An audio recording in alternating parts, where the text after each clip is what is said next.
Why choose a Sleep Number smart bed? Can I make my site softer? Can I make my site firmer? Can we sleep cooler?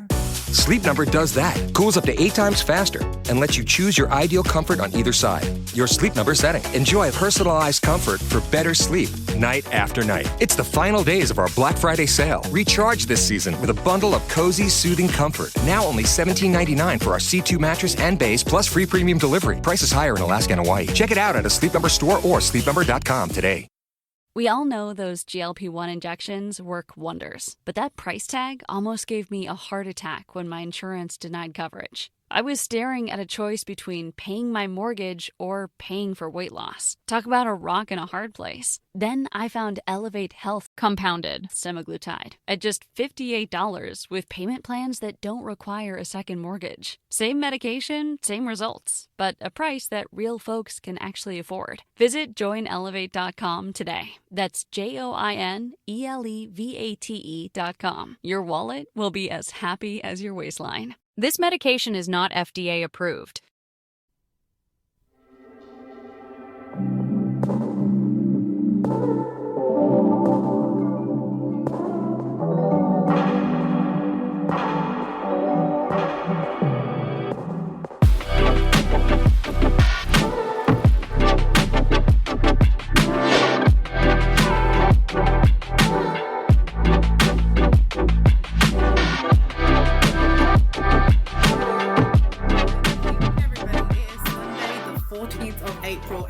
This is Doing the Thing. I am Lekhika Chaudhary and I am here with Myles McCaulskey, Ananya Goyal, and Kit Costello.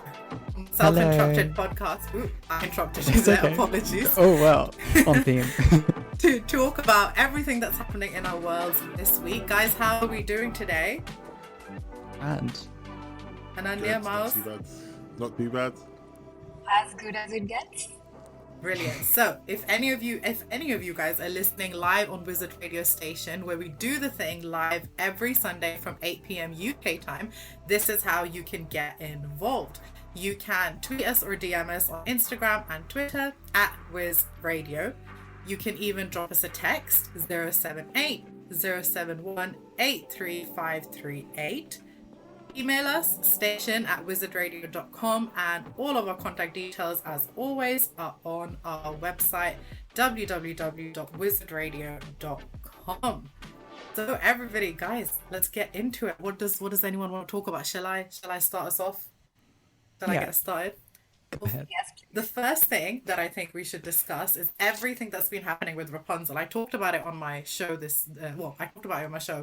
a couple of hours ago today, and I was telling my listeners that the hype got so big, I thought I'd missed a Disney release date or something. I was like, did Disney release information about it? And it's only when I dug deep into it, I was like, wait, hold up, this isn't even actual news. Someone's just started this entire story. So what do we think about what's been happening? I was shocked about the same thing as well, because I thought that it was some official announcement had been made, but I searched about it, looked it up. I found out that it was all based off of a rumor. And it's just so wild to think about how strong of a reaction people give out on a rumor. And these guys completely went off on the actress that was supposed to be auditioned for the role. Mm-hmm. And there's just so much hate around it. It's very disheartening to see, honestly. Totally. No, I agree. I read that basically she was screen testing for the role. That's it. I think I said something completely different earlier today, by the way. I don't know what I said. But yeah, I read that she was screen testing for the role, and I was like, okay, wait, because I love her. She is stunning. And I was like, okay, if she is Rapunzel, it works, because the only thing that my brain links to Rapunzel is really long, luscious hair. And one thing South Asian girls have, not me, even though I am South Asian, is long, luscious hair. Okay, my hair journey is a different story and nobody wants to hear about that. But that's the adverts we see on TV, they've got thick hair. And I was like, you know what, it works. And then I saw the TikToks of people crying, and I was like, okay, lads, this is a little bit. Keep it. It's crazy. think a lot of the time it's such an excuse for racism. It's just like, and it's almost like covered up with like, oh my gosh, no, I'm not being racist. I'm just nostalgic about Disney films. And it's like, babe, go and watch that film then. Like, this is going to be a different film, and it's for like a different. Do you know what I mean? I think it's so silly, and it's happened like countless times, and it's going to, because, you know, I think her name is Avantika. She's not the only POC woman that's like portraying a role. You have Halle Bailey, who played Ariel, and you have Rachel Zegler, who's playing Snow White. And it's just like, it's like a pattern now, and it's awful. The racism is just like, it's so unexcusable. But they think that it's like, no, it's fine because it's just like my childhood. It's like, no. I think it's definitely interesting. I think The Little Mermaid kind of set pace for this, as well as Snow White, a couple of probably last year or 2022. So I think we got so used to seeing like the outrage, and then people making posters of like the reverse of like Martin Luther King with like Ryan Gosling starring as Martin Luther King and stuff like that. And it's like, it got to the point where I thought, it's not that deep, you know. Let people play what people want to play, because at the end of the day, it's a fictional character. If it's a real life character, you know, it's a different story. Thank you. This is what I'm saying. Yeah. I'm sorry, but I was just, it's a fictional character. Like, be for real, you're upset that an animated character is being played by a different person. Like, come on. And it's for kids. Like, why are you up in your 20s crying about the fact Rapunzel is played by a South Asian woman? Like, you need to get a job, Diva. It's getting serious. Like, it's insane. I don't know, dude. She's gorgeous. I hope she gets the role. And I hope Disney back her as well, because I'm kind of sick and tired of them casting POC people and then just letting them receive the backlash. Like Halle, like, it was awful. So I hope that they put something in place if they do cast her. No, I agree. But I'm worried that even if they were going to cast her, now they're going to be like, is it even worth it? Like, is it worth putting all of that money and everything if so many people are so against her being cast for it, and she's not even, nothing's happened. People are already so infuriated and upset and crying about it. So that if she does get cast, or Maitri Ramakrishnan from Never Have I Ever, because she wanted to be Rapunzel. If she gets cast, if anybody who doesn't fit the physical description of Rapunzel gets cast, they're going to be worried that people just aren't gonna enjoy it. Yeah, totally.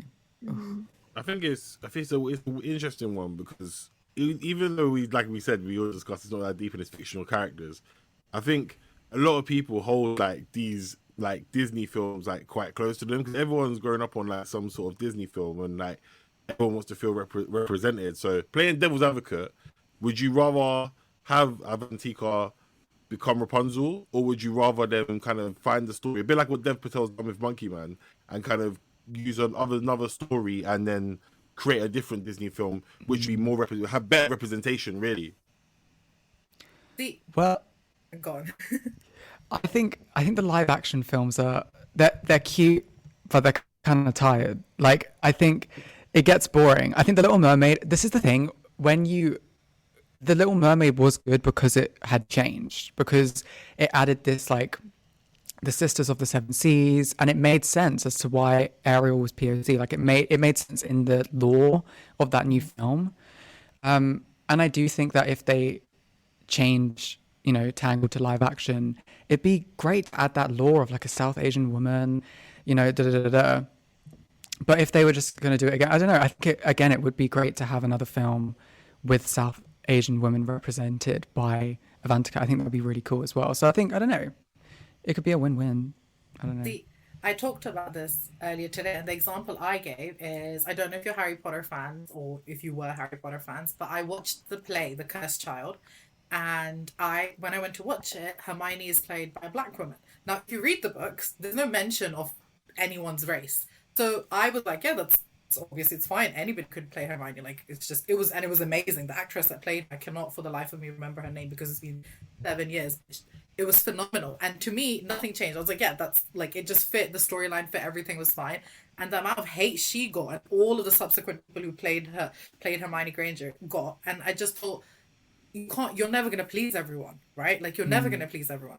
So yes, of course, we need more films and more TV shows that are made for POCs by POCs, right? Like 110%. But also, I think a good way of, if we're making all of these new films and we're making these live action films, this is a good way to show, especially little South Asian girls and boys, that there are people that look like you on TV. So I'm not saying it for me, actually. I'm saying it for like my little cousins, like my 4 or 5-year-old cousins, because I don't know if you guys remember, but when The Little Mermaid came out and you saw all these videos of these little black girls, they're like, oh my God, they look like me. And I was like, stop, I'm gonna cry. I want the same for my little South Asian babies. Like, I think that would be so cute. And I know we sort of got it when it was when Aladdin came out, but I feel like this would be just another great thing. So I get what you're saying, that maybe we've done these remakes too much, but I feel like I'm a Tangled fan, so maybe it would work. Maybe I'm just being biased. So basically, we'll do this one, and then we'll think about it for the next one. Yeah, exactly. Do this one, and then no other ones, please. I want a South Asian girl who's trapped in there by an evil stepmother. This sounds like an Indian TV serial, by the way. So actually, there would be Indian law. Ananya's gonna agree with me. Yeah, because I think Indian girls, more than anybody else, get what it's like to have a lot of restrictions put in place when you're younger, and your moms can find you in the star. Okay, well, yeah. But your moms can find you in this star. How would anybody else relate more? So it kind of fits perfectly that a South Asian woman plays her. And also, growing up as a South Asian kid, you never really picture yourself being a princess or the main character of a fairy tale. And so I think this is a huge step for all of the coming future little girls to maybe put themselves in that position. To be able to do that is a great thing. I agree. Yeah. Totally. Yeah. That's why somebody was saying that the only time you can criticize a casting is, say you're doing a biopic for someone, then it makes sense to be like, actually this person doesn't necessarily fit this character. So the example somebody gave on my show was, it wouldn't make sense for Avantika, for example, to be cast as the lead of an Amy Winehouse biopic. And I was like, you know what? I get it. That's a conversation that makes sense. That I understand that point. Just like it wouldn't make sense vice versa. So that's fine. But I feel like with this, the way that it got so big and the way that everybody has seen that TikTok of that one girl crying, like you said, you're a grown person. Like if the little girls are gonna, like, I feel like nobody under the age of 10 is gonna dispute this. It's just the adults fighting over it. Totally. Yeah. Oh yeah. I don't get how. Yeah. So there's people out there saying, "Oh my God, this is gonna change my entire childhood." Girl, how? Exactly. And that's the thing, like you're saying, it's these young kids that don't even think twice, and they're seeing this representation. Say if it is a white kid, and you're seeing these like representation, because all the Disney princesses when I was younger, except for Tiana, well, not all of them, but a majority of them were white. So if this new generation is growing up with, even if it's just live action, and it's a diverse set of women, I think that's beautiful. And then it's not like a war to try and get these people casted. It's just because that is, and it's happened recently on the West End with Romeo and Juliet. Yes. A black woman is playing Juliet, and it was just like a storm of just racism, and it's insane. And people that are just trying to justify it it's awful, truly. God forbid anybody else falls in love, I know. Like, God forbid. Exactly. I think so many people are just like stuck in their ways, and like, it's like, I can't remember who said it, but like the kids are not going to really react because they don't know any better. It's the adults, you know what I mean? Like you said, you can't be someone who's a big 20, 30 years old bawling your heads out because Rapunzel is going to be played by a South Asian actress. Like, it just doesn't make any sense. But I will say that the Disney live action films, they got to stop, because that Lion King film was trash. I never watched it. And they're coming out with the second one. They're coming out with the second one. What? The face. I think it's called The Rise of Mufasa, I think, or something. I think it's like a prequel. Somewhere else. keep him away from the screen. I don't understand the need for it. It's the same story replicated in what? A more real format. No, It's I but I it's the had same story. I had so many bad things about it, and I loved The Lion King growing up. I think it might have been the first film I ever watched. So I thought, you know what? I'm not gonna ruin this for me. I'm just not gonna watch it. It's not gonna happen. I don't want to watch it. You made the best choice. Yeah. You made the best I choice. feel you. Yeah. Thanks, guys. But Thanks. I feel if there validated.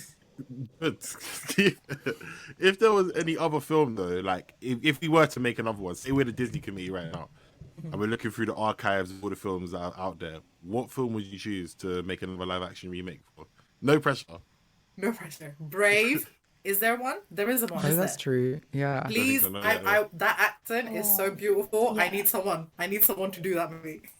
All I want is the accent. That's the only thing I need carried forward in the live action. I don't care who plays who. Yeah. I love that accent. This is such a rogue one. I don't even know if anyone remembers this film, but it's called Bolt. Do you remember the white dog? And she's like an actor. Yes. I haven't watched that film in years, and I think that would be the USP. Everyone's forgotten about that film. So if you brought it back live action, that would be everything. I'd live for that. That would be That's nice. right. Yeah. I think Soul. Has anybody seen that Oh my one? gosh. That's like one of my favorite Disney Pixars. Yeah, I think I cried. But I think it would be a good live action film. It'd be nice to see somebody in real life go through all that transformative, period. Yeah. For sure. Because, I mean, we're all having existential crisis every other day anyways, Love that. so why not? Exactly. I think I would go rogue and do like a Monsters Inc. one. Oh my god, I forgot about that side of things. That'd be fun. But I feel like I don't know if that would be a universal film because like live action of someone scaring kids, that's at least a 15. So True. yeah. But also so that grow might- with the times. Yeah, Disney but have then got to you grow with lose their all the audience. No, but also, I feel like people are watching movies at some different ages now. My sister's out here watching the most terrifying horror films. I can't even watch the trailers. That's how terrified I get. And she's no. 10 years younger than me. She's in her teenage years. And she's like watching these like super terrifying films. And I'm like, yeah, I don't even want to hear you watching them. That's how scared I get. So I think they'll be fine with Monsters Inc. in like year 7. Don't worry about it. That's why they permission that one straight away. No, that's... Oh, I haven't seen Monsters Inc. I haven't seen Monsters Inc. in so long. You made me realise. Now I'm going to try and watch it this week. Movie marathon after. That's what you got to do. Just get all these films, write them down, watch them, come back and do feedback in a couple of months' time on the show. I completely agree. God, that's such a good show. Such a good movie, I should say. Should we But yeah, get on to the I next topic? watched Cars again recently, and I think that movie I think that would be my number one Disney Pixar animation. That movie still got it. And it's like now that I've grown up, I realize all the little small Easter egg kind of references they've made. Yeah. Yeah. I haven't watched. Yeah. I haven't watched that film in so long. But I don't yeah, think I don't think I saw Cars. I think I skipped that one. that's what you're watching after this. That's what my you're homework. watching. Yeah. That's your Please do. homework. You've got to watch Cars. Have And we I got mean like 2 or all 3 three films parts. now? Okay, yes, there you go. Yeah. We've got 3. Yeah. Cool. That's one film I wouldn't mind if they made more of. There's a lot of potential there. Is anyone going to see Kung Fu Panda 4? I haven't seen that yet. No. Not yet. Yeah. Did you? That's another one. I haven't seen it yet either. I've only seen the first one. So Me I'm too. back. I couldn't Yeah. watch any after that. Like I just was like, yeah, okay, I'm done. Like great, Yeah. but yeah. But also, I think I grew up. Like I went to uni, and then I was like, yeah, this is not for me anymore. And I don't even know when the first one came out, but I was just like, yeah, this is not. Yeah, I think we aged out of that one real quick. Yeah. Yeah. Okay, Today I guys. found out that a 5-year-old. Sorry. Yeah, No, go you ahead. go finish what you were saying. No, I was just saying that a 5-year-old was rating the newest Kung Fu Panda film, and the 5-year-old had such strong opinions. He said that, oh, this one was much worse than all the other parts. And I was thinking, I mean, who becomes such a film critic at 5? COVID. COVID meant that all his parents and him did at home was watch films, and now he's like, I don't like the cinematography in this one. Yeah, I mean, I was shocked. Like, girl, I don't have that many opinions at this age.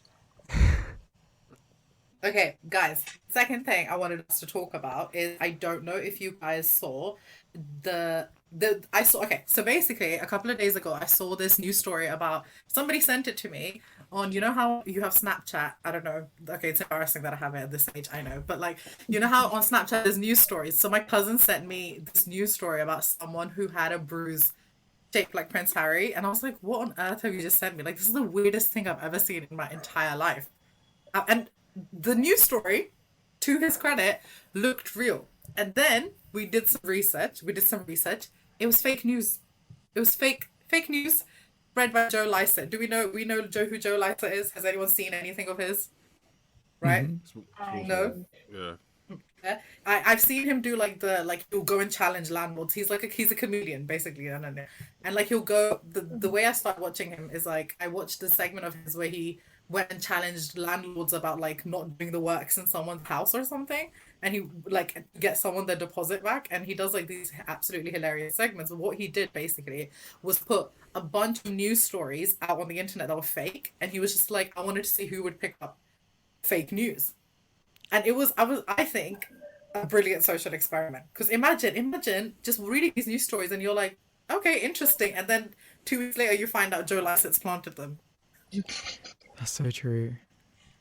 But there's so many. So Like, he posted, there was something about a singer from a boy band getting a statue in his hometown. That was fake news. Like, it was like a whole host of things. Myles knows what I'm talking about. I feel like Ananya's looking at me like I've lost my mind. a little bit, but also it's believable because a couple of months earlier, there's this Indian actress / model. She so her official accounts posted.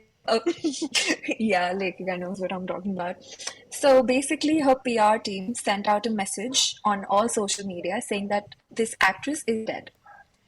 Everybody's started mourning her. They're posting out, tributes and whatnot. 2 days later, this actress posts a video of herself saying, "Oh, actually, I'm alive. And I just did this to spread awareness about cervical cancer." So the reason of her death, they said, was cervical cancer. And so everybody's devastated. And obviously, it did start a conversation. But that's not how you start a conversation. That's wrong on so many levels. So this just reminded me of that. Yeah, that's majorly messed up. No, but fake news is traveling so fast now. I think. Well, it can. There's everything for it. It's like, yeah, TikTok, you can go viral on TikTok within like 30 minutes. So there's no wonder. There's like everything. It's like forming bacteria. Like there's all the elements, and it just needs to like happen, you know. I think everyone gets so used to us reading like the headline or like one sentence, like they don't read the article or whatever it is. So you'll see something and go, "Oh my god!" You don't read everything else, and then it will be easy just to spread it. Everyone will start remixing the idea to the point that you start tracing it back to the source, and there was no source in the first place. It was just completely random. Like this Rapunzel conversation, there was no source in the first place. It's just some random person. Exactly. No, but this is I mean, this is how the thing. easy it is to be clickbaited. Oh no, 110%. See, I haven't used it a lot recently, but on Twitter, you know, when you retweet a newspaper article and you've not opened it, it tells you you've not read this. Are you sure you want to continue? And I like that because if you're retweeting it, like you're retweeting like a New York Times link, right? Like because they posted an article, and if you've not read it, it'll be like, by the way, bestie, you've not read it. Are you sure you want to retweet it? And I like that because you're right. People will read the article or they'll read the subheading and then they'll just take it and run. Yeah, totally. Yeah. I feel like it's embarrassing if you want to share an article with us because you haven't read it now. So I don't do that. You read the article if I share news, but I'm definitely going to be doing that from now on to make sure. Now imagine Twitter is literally saying, "Are you not embarrassed that you've not read this?" They're calling you out. That's true. And you know, rightfully so, because I mean, it's funny when experiments happen. Not like how the actress did that, because that's just wild. because people be probably like trying to go to a house and then putting flowers down and all sorts, only to see you posted that you're happy and you're living your life and it was all a prank.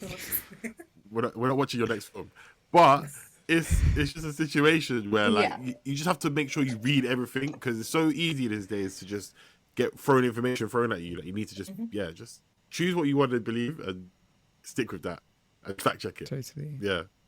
Oh, fact checking 110%. And you can't do it from one source anymore, right? Like, I know this generation, the generation younger than us, is moving away from like traditional media. Like, we don't read newspapers that much or at all, and we very rarely say that the first port of call when it comes to news is like the actual news. Like, we use social media platforms, etc., to figure things out.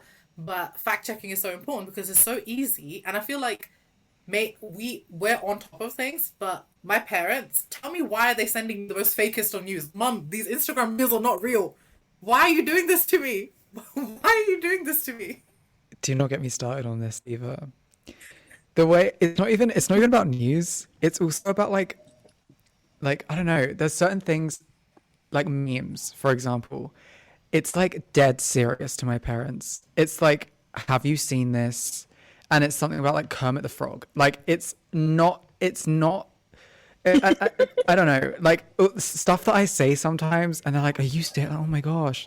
I'm just like, "Oh my gosh, take it." But sometimes, I don't know. Yeah, you're right. Like they're always taking like news outlets or like bringing something up at the family table where it's like, "Did you hear this?" And it's fully just fake. So I think, especially with this Joe Lycett thing, I feel like some of his audience are like our parents' age, so it's good for them to also kind of like clock into the fact that fake news is spread really easily and can also kind of get attached to these reliable sources or like reliable like distributors. So it's good for them to know that, so that at the next family function they don't look a fool.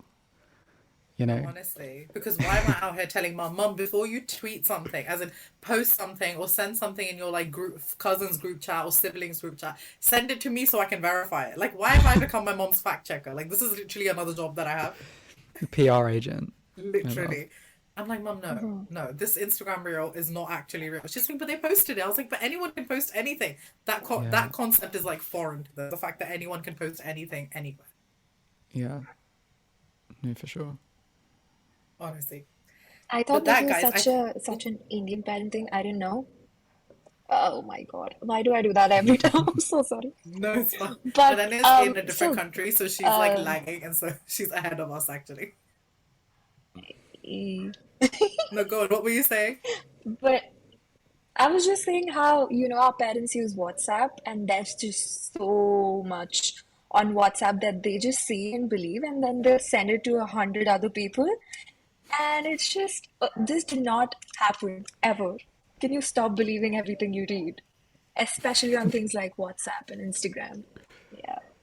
Maybe the reason that fake news is spreading is our parents. Maybe we should start there. Forget AI. Let's talk to our parents first and be like, where are you getting these news from? Because none of this is true, bestie. Precisely. Yeah. All right, guys, I think this is a good time for a little break. So we will be right back after this short break where we've got lots and lots of interesting conversation to go. Welcome back, everybody. I'm here with Myles McCaulskey and Ananya Goyal from ZARD Radio and Kit Costello from the Self-Interrupted podcast. We are doing the thing, so let's get back straight into it. I believe Kit has something you want to talk about. You want to take the floor. You guys, I've never had so much FOMO in my life. It has currently been Coachella weekend, and for the first time in about 4 years, it looked like it's something worth missing. Everything is going on at Coachella. There's Taylor Swift, there's Ice Spice, there's Sabrina Carpenter, Barry Keoghan. The divas are attending, and I am not, and I am slightly jealous. Do you want to go to Coachella? Have you ever been to Coachella, any of you? I've never been to the US. Oh no, I've never been on a plane, so it's not happening for me. But yeah, this is the first time, because previously Coachella, last year I think was the first year since COVID, or the year before that was, and it just wasn't giving the same vibes as like Vanessa Hudgens, boho kind of chic back in like 2013, 2012. But this year is the first year where it's slightly giving that. have you guys ever been to music festivals? Did you dress up? What were the vibes? I have been to one. Okay. Funnily enough, because of Wizard Radios, I went all the way back. I think it was like, oh my god, it was like years ago now. With my baby sister, who was literally a baby then, and we had the most fun. We were just in comfy clothes the entire time. She made me stand for 11 hours so she could watch Shawn Mendes. Like, it was a vibe and a half. The things you do for the people that you love, right? And I had so much fun. You could not pay me to camp though, because could not set up our tent, and a very lovely couple came over and helped us. So maybe I need to be better prepared, and then I can go camping and go to these music festivals. But so far I don't think I'm that prepared, so I have been a concert girly for the last couple of years, but hopefully in the next one or 2 years I'll be able to go to a music festival again. I've been to a few. So I've been to like Wireless Festival about, I think, 6-7 times. Nice. That's in London, so it's like where I'm based, so it's not too bad. It's just a straight jump on the tube, go home, go back the next day. Simple. I don't think I could do the camping because one, like the toilet situation is mad. That Keep it.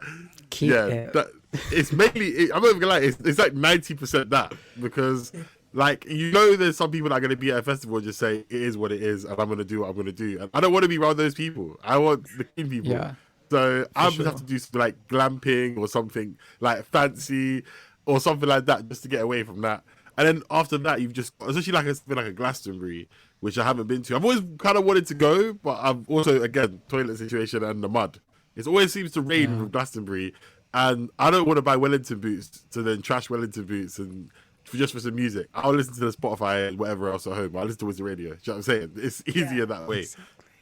But yeah, festivals are good. I think like I haven't been to any festivals where I've dressed up, because most of them have just been kind of strictly music festivals. But I don't know if there are like any good festivals where you would dress up really, or if I'm missing a trick really. Yeah, no, I feel like it probably is more of an Americanized thing. In like Glastonbury, I feel like people do here and there just for like the camp element of it, but it's more like jokey. In the US, like Coachella, it's very Instagram, it's serious, we need to get the grid photo. But over here it's like, oh my gosh, I want to get blackout drunk and wear like an inflatable donkey, which I don't know, I think that's also kind of fun. I think there's an element of unseriousness in Glastonbury, which I think is quite nice in comparison to Coachella, where it feels very like, I don't know, you've got to be on your top game. Like I saw a TikTok day before yesterday, which was like things I don't want to see at Coachella this year, and I was like, why are you judging? Let people wear whatever they want to wear. Like I don't care if their fashion's 10 years old. Like if they want to wear something that was in fashion 10 years and they like it, let them wear it. Like some people dress amazingly. I don't know who I'm following. I don't know anyone's names. I'm really bad at that. But there was this girl that I follow on TikTok, and she dressed up like so beautifully, and I was like, I love it. But also, it's okay if you don't. But I know that for some people, it's like a be-all, end-all, and I love it. Like the amount of effort they put in, they prep so much for the clothes, and I was like, you know what? Could it be me? But I am gonna live vicariously through you because you guys look amazing.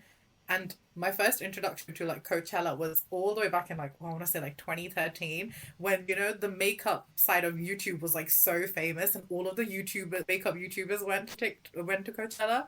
Now I watched the makeup YouTubers. I didn't learn how to do makeup, but I watched them religiously, and that's how I started getting to know about this festival. I was like, oh my god, it's so cool because everyone just goes and dresses up.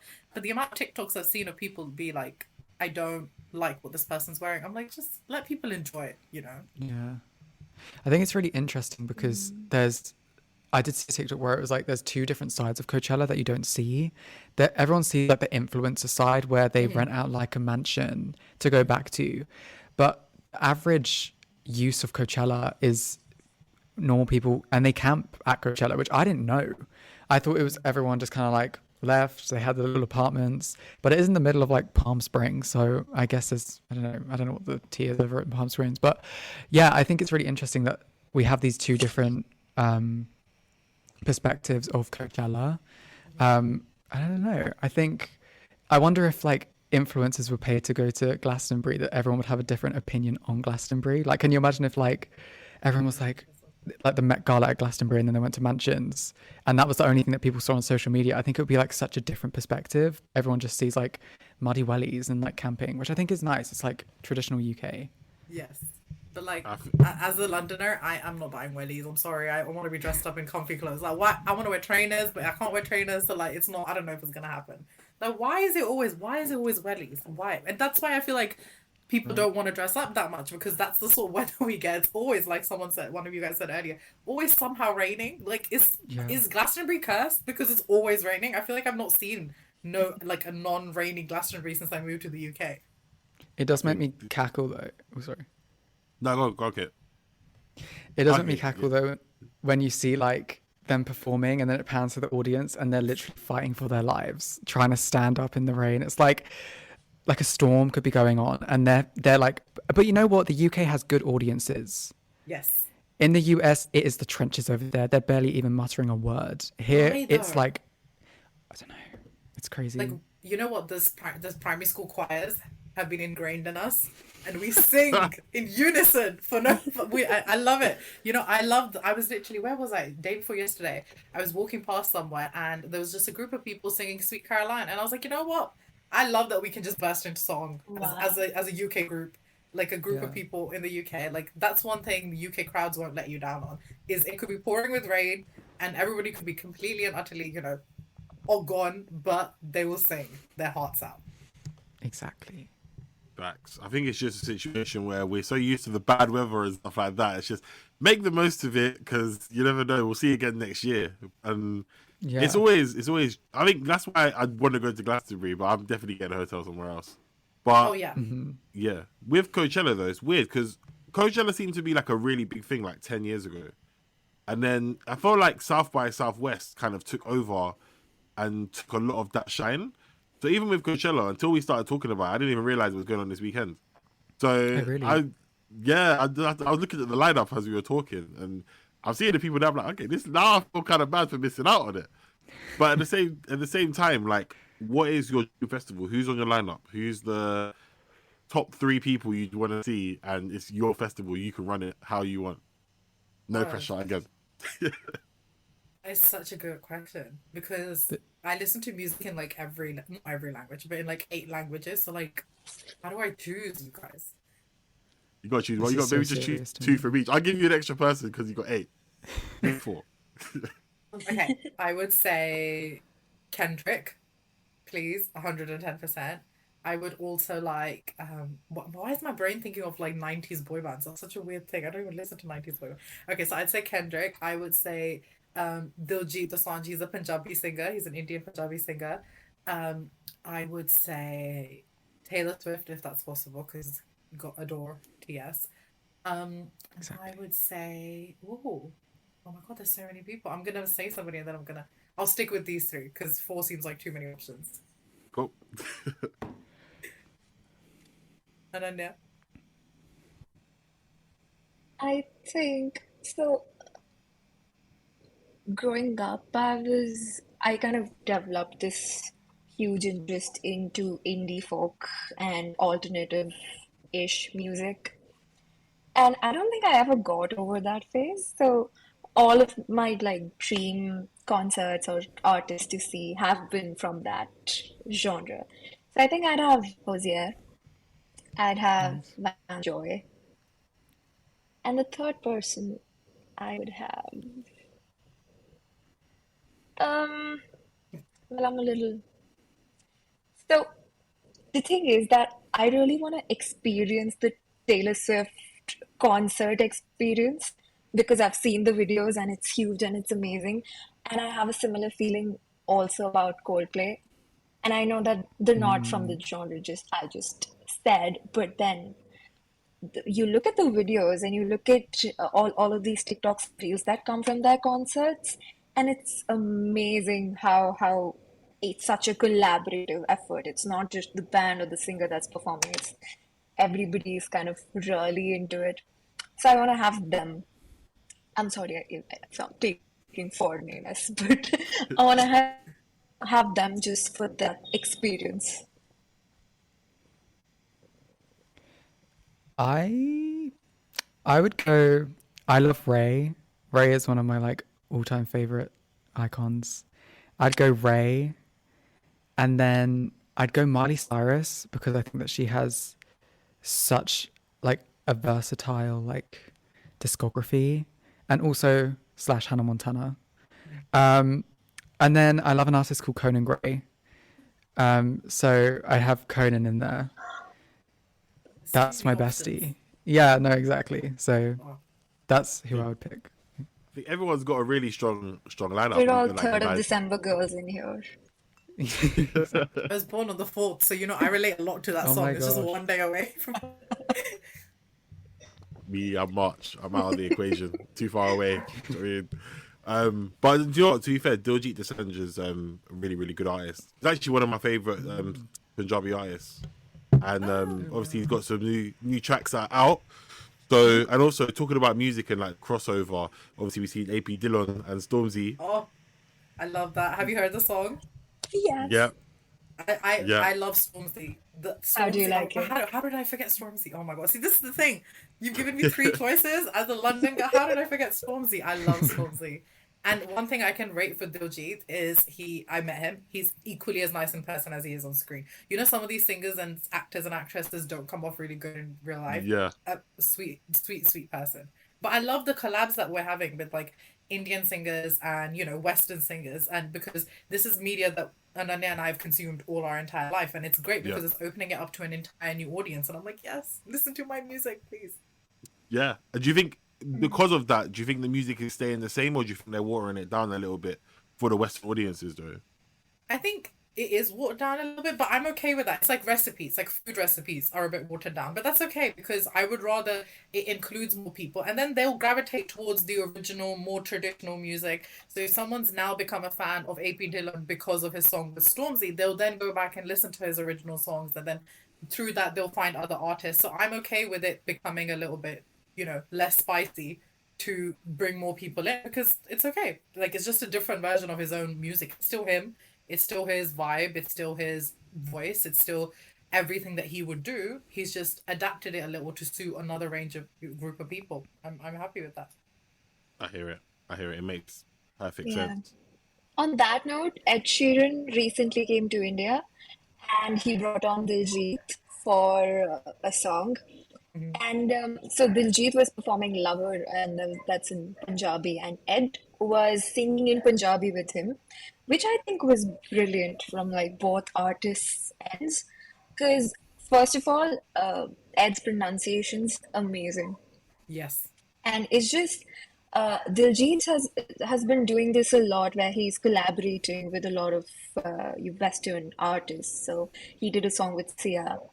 And the way he just really brings out the versatility of both genres and even the collaboration, it's amazing, I think. Kind of opens up a lot of new avenues for music that way. Yeah, and plus these singers are huge, right? Like the audience singers like Diljit and other Indian, South Asian singers get us, and we can talk about like Korean singers as well.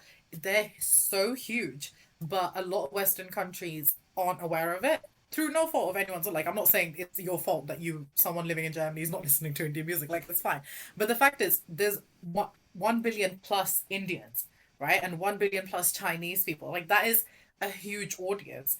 And the fact that, and I'm like, I love that Diljit has been doing this for so long, that he is not only sticking to him and how he is as a person, but he's involving more people, because he's like, yeah, I've got people all around the world who listen to me, but now I want to involve the other people who wouldn't normally listen to me, because there is music out there, and we listen to music that isn't in English all the time. So this is just another language, or at least I do. I've been listening to K-pop since I was like 12. You know what? I can't when it comes to K-pop, my first introduction was Gangnam Style. That's not K-pop. Same. It's the most watered down K-pop, but it's still K-pop. I mean, there's gonna be suggestions. Yeah, we need some suggestions, because otherwise, I need a Spotify playlist or something, because 110%. Like, I'll I pick in year Gangnam 9 burnt K-pop CDs that my dad still has, I burnt like 25 CDs, not all K-pop. 5 were K-pop, 5 were J-pop, 5 were English, Punjabi, Hindi, and our car right now has like a CD player from like the 90s. It's like a super old car, and my dad will be like, "Oh, I'm listening to your music. I don't know what they're saying, but it's really nice." And I'm like, "I love that you're getting into K-pop That's so like sweet. 15 years later after I got into K-pop." There. We also spoke about Taylor Swift. Obviously, her album's coming out soon. So she's back on TikTok, you know, doing her thing on TikTok. I'm not the biggest Taylor Swift fan, so I'm just gonna set it up and then back off. But are you excited for this album? Because obviously she had a bit of a crazy, I guess, 12 months. You had gone out of Travis Kelce now. She's done a show in Japan, then rushed back to the Super Bowl to see him play. Are you excited for this new wave of Taylor, or are you not? I'm gonna step back. You guys are all gonna say yes. Oh my god, I am not ready. I am driving to a wedding. The minute it releases, I am driving to a wedding. You best believe I'm shopping at services to play it. I don't care what anyone in the car says. It will be playing the minute it releases. Okay, I had a phase where I was so embarrassed of liking Taylor Swift because everybody made me feel like I shouldn't like Taylor Swift, and now I'm like, you know what? No. It's okay if you don't like Taylor Swift. It's okay if you don't understand the hype, but her music got me through some really tough times, just like the Harry Potter books. If I can be very proud of loving those books, despite everything else and the controversy surrounding them, then I can be proud of loving Taylor Swift and not all, like 99% of her music. Some songs you don't like. That's just how it works. I am very, very, very excited. I'm very excited. Lekhika's Reputation era. Yes. Oh, please. And she needs to drop Reputation again. I'm so fed up of singing the songs in my head. Yes. Well, I need to listen to them again, please. Can she re-release that last album that I've been waiting for? What about you guys? Excited for Taylor Swift? Taylor Swift fans? I am. I'm really excited. I think it's interesting because it's been so saturated with Taylor Swift recently. I feel like I'm not as excited as I would be, but it's nothing against her. It's just because like I feel there was a period of time when she just started doing the re-releases where there was literally nothing about her. Like no one was really talking. Obviously she was like still very successful, but she was just like very backed off. Now because she's on tour, she's dating, you know, Travis Kelce, whatever. She's in the limelight. So I'm not as like hype. I know I'm gonna really enjoy the album, but I'm really excited for this album because I don't know. I think there's something about it that really is intriguing me, and especially with like Midnight's. I think people had such an idea of what it was going to be because of like the aesthetics of the album. It was very like 70s aesthetic, like all the photo shoot and the key art and stuff. But when it came out, it wasn't. So I'm intrigued to see what she flips and how it is all going to come out. I don't know. It always feels kind of like a monumental day when Swift releases something, so I'm excited. Yeah, me too. I actually relate a lot to that because so when this album was announced, I looked at all the like build up and everything, and I thought it was giving folklore-ish, and I thought, is she going to make something similar? But I know that she doesn't do that with like consecutive albums. So I'm really excited to see how this subverts expectations. And yeah, and I was also really intrigued about the fact that she's doing so much. And of course, she's everywhere right now. On tour, re-releasing albums, making headlines with her dating life, whatnot. So I was really surprised as to, she's, releasing another new album already. Like, where does she actually get the time to sit down and write and sing and record and everything else? So I'm really excited to see how that manifests in an album. I think she'll definitely have like a few records that will go crazy. The whole album will probably start charting, and everyone will kind of gravitate to find the right songs. Like if you're listening in the car straight away, get to a wedding, you don't know whose wedding it might be. It's gonna be someone's wedding. Yes. Yeah. No, honestly, I feel like this is the one that's got a lot of lore with it. I don't know if you guys have seen. I don't know if you guys have seen the fact that they are on. So I'm not an Apple Music. I'm not an Apple person. I have Samsung, but they've released like clues on Apple Music and stuff. And also, what's very interesting is she's not released any singles. So you know how sometimes she'll release a single before the album comes out? Nothing has been released. So we have nothing. We don't really have snippets unless I miss them. We just have some really weird cryptic clues. I'm not one of those Swifties that deciphers clues, by the way. I'm the one that watches the videos when someone's done the deciphering. I'm like, I don't have brain capacity to work out like what she's saying because she's leaving some anagrams, and I'm like, bestie, that's not my cup of tea. But there's so much lore behind it. She's not released anything in advance, no snippets, and all we know is that it's going to be a synth album, like Midnight. So I'm confused. Oh my gosh. In a good way. Like, Yeah. Yeah. Kit, you gonna say something? I'm excited. I saw something the other day. Again, this might be fake news. I'm pretty sure it wasn't, because this guy is like a music reporter. And there's been a conversation about vinyl and like how sustainable it is for artists to be releasing multiple vinyls of like one album. But basically, Taylor Swift has released like, I think it's either 4/6 different variants of the Tortured Poets Department. And allegedly, it's already reached 2 million pure sales due to just the vinyl, which is literally, I mean, I don't know if it's record breaking, but in my universe, it's record breaking. In the KCCU, Kit Costello Cinematic Universe, it is record breaking. Like, that's insane. 2 million vinyls sold before it's even come out. And there was like a point in the industry, this is so much lore that I know for no reason, but there was like a point in the industry where, because everything had moved over to streaming, like industry execs didn't think that like 1 million units of pure sale would happen again, and until Taylor really brought back that like vinyl hype that she has, and it's just going crazy. Like 2 million is insane. So I don't know, I'm intrigued. I think like there's always something, like one of the singles per album that's just like so, and I'm excited to see which one that is. You know? No, but that's the thing, is like people are buying it because they're like, there will be something I like. I don't know which one. Totally. It might just be one out of the bunch, maybe all of them besides one. But if you're a fan or you like her range of music, because her range is insane, they know everyone's like, there'll be something I like, so we might as well invest.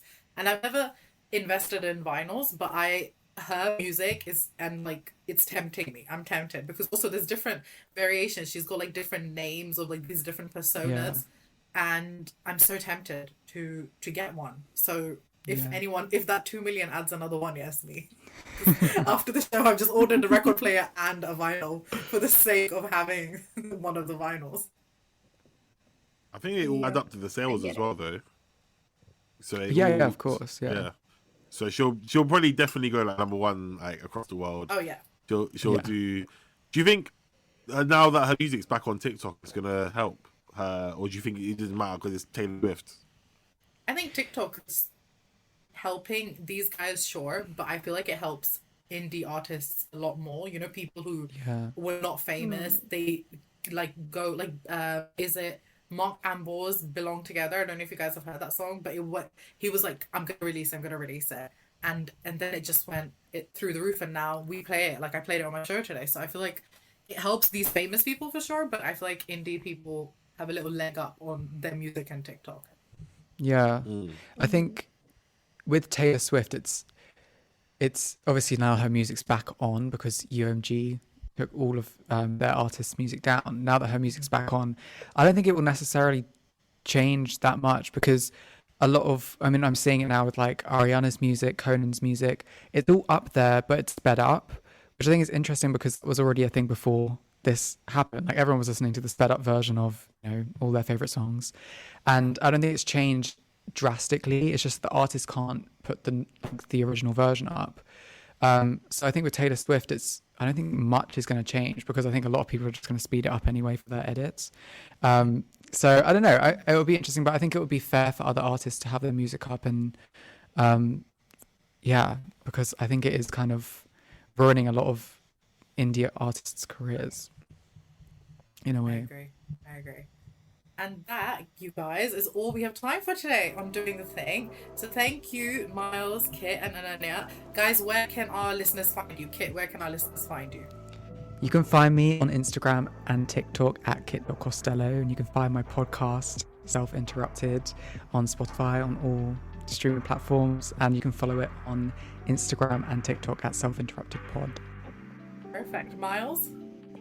You can find me on all social media at McCaulskey, and you can find my podcast, the McCaulskey Podcast, on all streaming services. Perfect. Ananya? So you can find me on Instagram. It's @Ananya. And I'm live every Saturday at 1 p.m. on ZARD Radio. Perfect. And you guys can find me on my radio, on my own radio station. That's totally what I was going to say. No, on Instagram at Lekhika, but it's 4 A's at the end. You can find me there, and on Twitter, everywhere. And I am live every Sunday. And everybody remember to catch new episodes of Doing the Thing live on ZARD Radio Station every Sunday from 8 p.m. UK time, and on all podcast platforms from Monday morning. I hope you guys enjoy the rest of your Sunday, and we'll see you guys next week.